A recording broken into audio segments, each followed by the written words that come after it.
శ్రీగురుభ్యో నమః. సమస్త సన్మంగళాని భవంతు. చెప్పు నాయనా. అయ్యా గురువుగారు, మధ్యలో అడ్డొస్తున్నాను.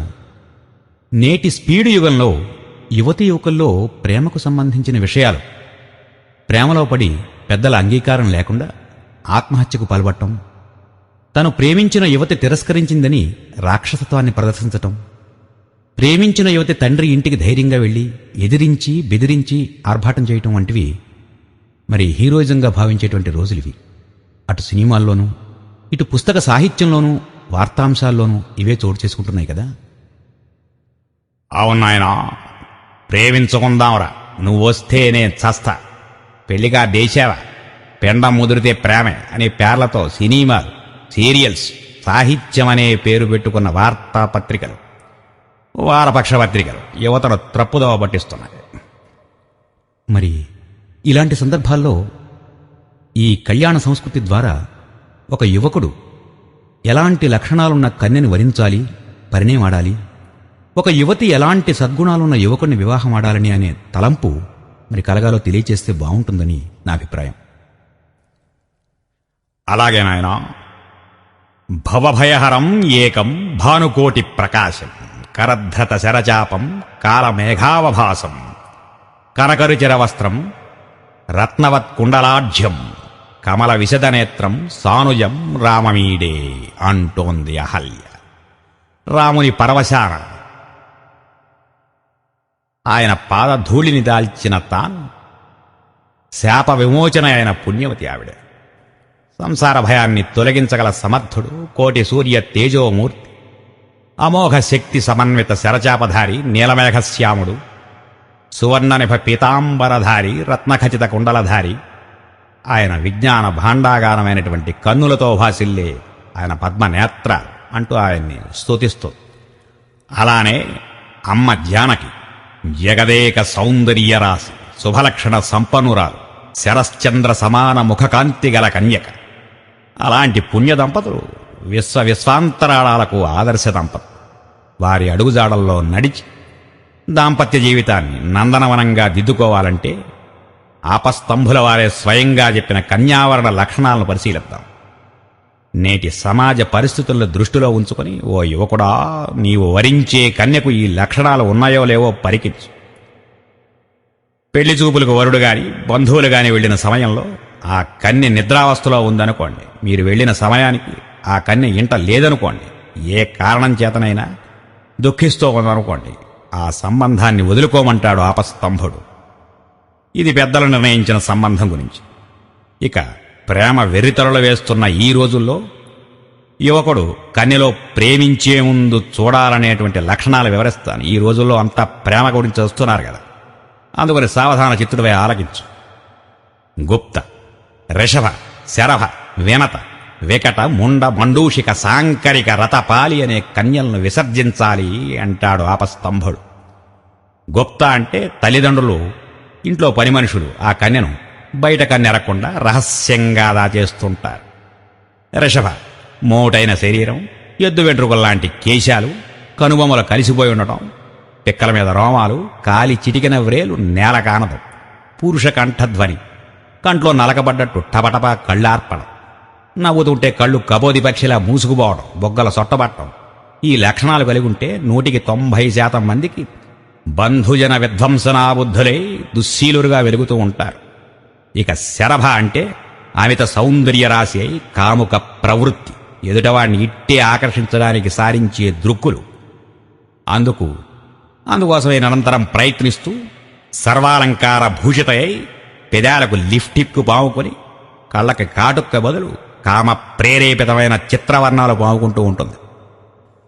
వినత, గూని నడుము, మెడ వంపు తిరిగి ఉండడం, ముసలదానిలా వంగి నడవడం, ఇలాంటి లక్షణాలని ఏ స్త్రీ అయితే కలిగి ఉంటుందో ఆ స్త్రీకి సంతానయోగ్యం ఉండదు, నిరంతర గర్భస్రావం ప్రాప్తిస్తుందని ఆపస్తంభుల వారు అభివర్ణించారు.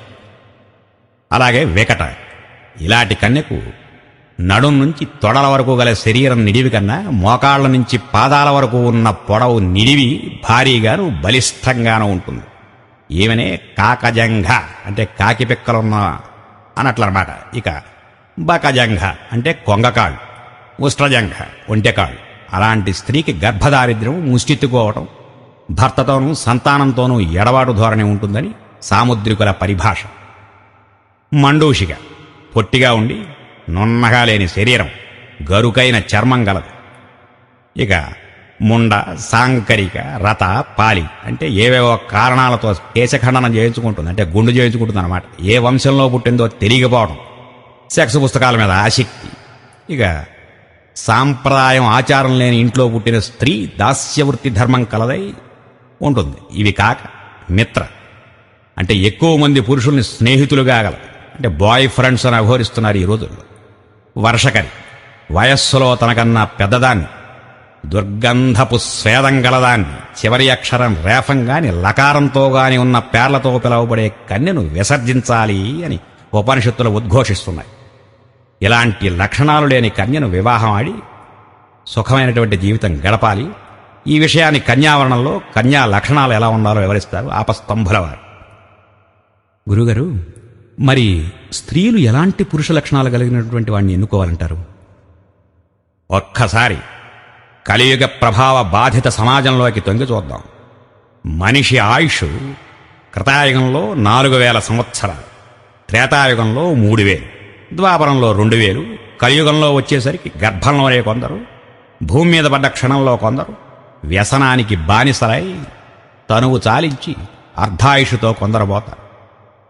వేగం అదుపు తప్పిన కుసంస్కృతితో 4 చక్రాల నడుమ నలిగి కొందరు, 100 ఏళ్లు లెక్కించే ప్రాణి 100కి ఒక్కడు కూడా లేకుండా కోటికి చిక్కని పరిస్థితి పరిఢవెలుతుంది అని లాక్షణికులు వివరించినట్లు వీరి లక్షణాలు అల్పబుద్ధులు, అల్పబలులు, దురభిమానులు, ఈర్ష్య వీరి జన్మ లక్షణం. వీరిలో లేనటువంటి దోషాలు లేవు. ఇలాంటి వాటి విశృంఖల విజృంభణ ప్రస్ఫుటంగా గోచరిస్తున్న కలికాల పురుషుల్లో పురుషోత్తముడెవరో నిర్ణయించుకోవలసిన బాధ్యత ప్రతి కన్నెపిల్లకు ఉంది. తల్లిదండ్రుల పట్ల ఆదరాభిమానాలు, పెద్దల మీద గౌరవం, సంస్కృతి సాంప్రదాయాల పట్ల సుముఖత, పాశ్చాత్య ధోరణి పట్ల విముఖత, మంచి సంగీత సాహిత్య అభిరుచి, సత్సాంగత్యం, ఎక్కువ మంది స్త్రీ స్నేహితురాలు ఉండకపోవడం, మృదుభాషణ, లాలనాభావం, అందం కన్నా అణుకువ ముఖ్యం. సల్మాన్ ఖాన్లా ఉండాలనో, రుతిక్ రోషన్లా ఉండాలనో కాక సలక్షణంగా రుణగ్రస్తుడుగా ఉండని పురుషుణ్ణి ఆరాధిస్తే కళ్యాణ సంస్కృతిలోని ప్రతి పదార్థాలు తెలుసుకుని బాస చేయగల భువన మనోహర సౌందర్య భక్తిభావ లాక్షణికుణ్ణి వరించాలే ఓ యువతే. తస్మాత్ జాగ్రత్త. తదేకంగా మన భారతీయ కళ్యాణ సంస్కృతి విశేషాలను ఆలకించు, వీలైనంత మందికి ఇది వినిపించు.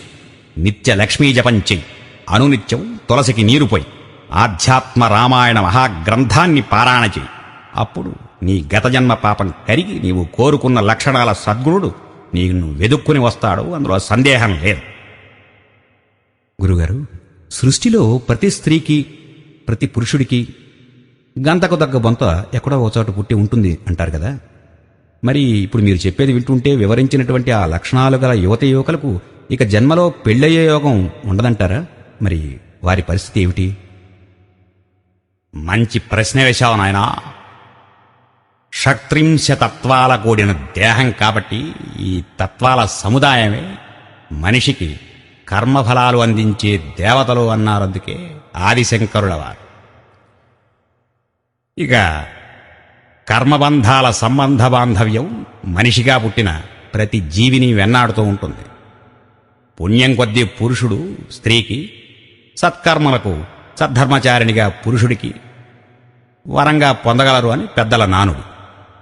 కాబట్టి మహోత్కృష్టమైన భారతీయ సంస్కృతి సంస్కారాల సాధన ద్వారా ఇలాంటి దోషాలు పరిహారం గావింపబడి ఇహపరాల్లో శాంతి సౌఖ్యాలు లభిస్తాయి. విష్ణు సహస్రనామంలో యుధిష్ఠరుడు కిమేకం దైవతం లోకే కింవాప్యేకం పరాయణం స్తువంతః కం కవర్చంత ప్రాప్నిర్మానవా శుభం అన్నాడు. జగదేక పురుషుడైన శ్రీమన్నారాయణ్ణి అలునిగా ఆహ్వానించి కన్యాదాత వరపూజ చేస్తాడు. మన మహోన్నత భారతీయ కళ్యాణ సంస్కృతిలో ఆ ఘట్టం రాబోతున్నది. కాస్త ఓపిక పట్టు. ఈలోగా ఇక్కడ వరుడు రావడం, అదే వరాగమనం అంటాం. అక్కడ వధువు గౌరీ పూజ చేస్తూ ఉంటుంది. ఆ విశేషాలను చూద్దాం. మహావిష్ణు ప్రీత్యర్థం కన్యా పరిగ్రహం కరిష్యే. శ్రీమన్నారాయణుని ప్రీతికై ఈ కన్యను గ్రహిస్తున్నాను. ఇక అపశబ్దాలు, అశుభాలు వినిపించనటువంటి మంగళవాద్య ఘోషతో విడిది ఇంటికి చేరుకుంటాడు వరుడు.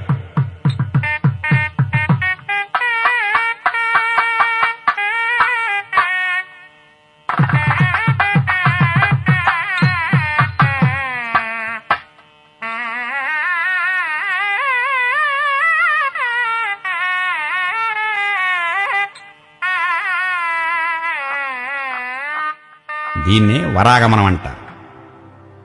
శుభే పీఠే ప్రాంగ్ముఖో ఉపవిశేత్, శుభమైన పీఠం మీద తూర్పు దిక్కుగా కూర్చోవాలి అని సంకల్పించి కన్యావరణానికి ఉద్యుక్తుడవుతాడు. కన్యావరణం అంటే వరుడు కన్యను వరించడం. సంకల్పం చేసిన వరుడు మదర్థం కన్యావరణం కారయిష్యే అంటాడు. అంటే నా కోసమే కన్యావరణాన్ని జరిపిస్తున్నాను సుమా. దివ్య తేజస్సుతో అనంతుడైన శ్రీ మహావిష్ణువు సంచరించే సప్తర్షి మండల మార్గంలో దేవతలు మమ్మల్ని రక్షించాలి. అతో దేవ అవంతునో యతోర్విష్ణుర్విచక్రమే పృథివ్యా సప్తధామభి అంటూ ప్రార్థించి మంగళ స్నానానికి బయలుదేరతాడు వరుడు. అక్కడ వధువు కూడా మంగళ స్నానాలను ఆచరించి గౌరీ పూజ చేస్తుంది. ఇక్కడ వరుడు విఘ్నేశ్వర పూజ గావించి ఆ తర్వాత మరి కన్యాదాత అందించిన మధుబర్కాలు స్వీకరిస్తాడు. మంత్రపూర్వక మధుబర్కాలు. మధువు పాలు కలిపినటువంటి తీయని పానీయమే మధుబర్కాలు. పిమ్మట వస్త్రాలతో వరుని సన్మానిస్తాడు కన్యాదాత. అటు పిమ్మట ప్రవర. ఈ ప్రవర, ఈ శబ్దానికి శ్రేష్ఠుడు అనే అర్థం ఉంది. కానీ ప్రవర అంటే అగ్ని విశేషం. ఈ చరాచర జగత్తంతా అగ్నిశోమాత్మకం. ఈ మహాసృష్టి ప్రారంభించే ముందు యజ్ఞాన్ని ఆరంభించేందుకు ఋషులు అగ్నిని ప్రజ్వలింపజేస్తారు. కాబట్టి దేవతలకు హవ్యాన్ని అందించేటువంటి అగ్నిహోత్రుణ్ణి ప్రార్థించే విధానమే ప్రవర. అగ్నికి ఆర్షేయం అని పేరుంది. ఆర్షేయం అంటే ఋషి సంతానము అని అర్థం. ఈ అర్థం యోగికార్థం. కాబట్టి యజ్ఞకర్త ఈ ఆరాధనలో తన వంశవృక్షాన్ని, ఆ వృక్షంలో శాఖోపశాఖలకు మూల పురుషుల్ని స్మరించుకోవటమే గోత్ర ప్రవర. పెద్దలంతా కన్యాదాత వద్దకు వెళ్ళి వరుని గోత్రనామాలు, ఋషులతో కూడినటువంటి ప్రవర, ఈ ఫలానా గోత్రం గలవాడు, ఫలానావాడి మునిమనవడు, ఫలానావాడి మనవడు, ఫలానావాడి పుత్రుడు అని పలికి వరుని నామధేయం చెప్పి వధువు ప్రవరణ కూడా తెలియజెప్పి నామధేయాన్ని ఉచ్చరించి, అయ్యా మీ పుత్రికను ఈ వరునికి ధర్మ సంతాన సంపద కోసం అర్థిస్తున్నాను సుమా అనగానే కన్యాదాత తన పక్షాన గల కొందరు పెద్దలతో, వృణీధ్వం దాస్వామి, మీరు ఎన్నుకున్నటువంటి నా సుపుత్రికను వరునికి దానం చేయటానికి అంగీకరిస్తున్నాను సుమా అంటూ ఇరుపక్షాలు ముమ్మారు ప్రవరను పలికి సుఖశాంతి సౌఖ్యాలతో ముప్పేటగా అల్లుకునే జీవన వసంతానికి శ్రీకారం చుడతారు. అప్పుడు పెద్దలు, హమ్మయ్యా కృతార్థావయా, మా పని నెరవేరిందయ్యా. అప్పుడు వరుడు ప్రాణాయామం గావించి శ్రీ పరమేశ్వర ప్రీత్యర్థం ధర్మ ప్రజా సంపత్త్యర్థం స్త్రియం ఉద్వహే అంటాడు. శ్రీ పరమేశ్వరుడి ప్రీతి కోసం, ధర్మ సంతాన సంపద కోసం ఈ కన్యను పరిణయం ఆడుతున్నాను అంటూ సాలంకృత కన్యాదానం కరిష్యే, అలంకరింపబడిన కన్యను దానం చేస్తున్నాను అందుకోవయ్యా అంటాడు కన్యాదానం. ఇక ఇలా చేసి మహాసంకల్పానికి పూనుకుంటాడు.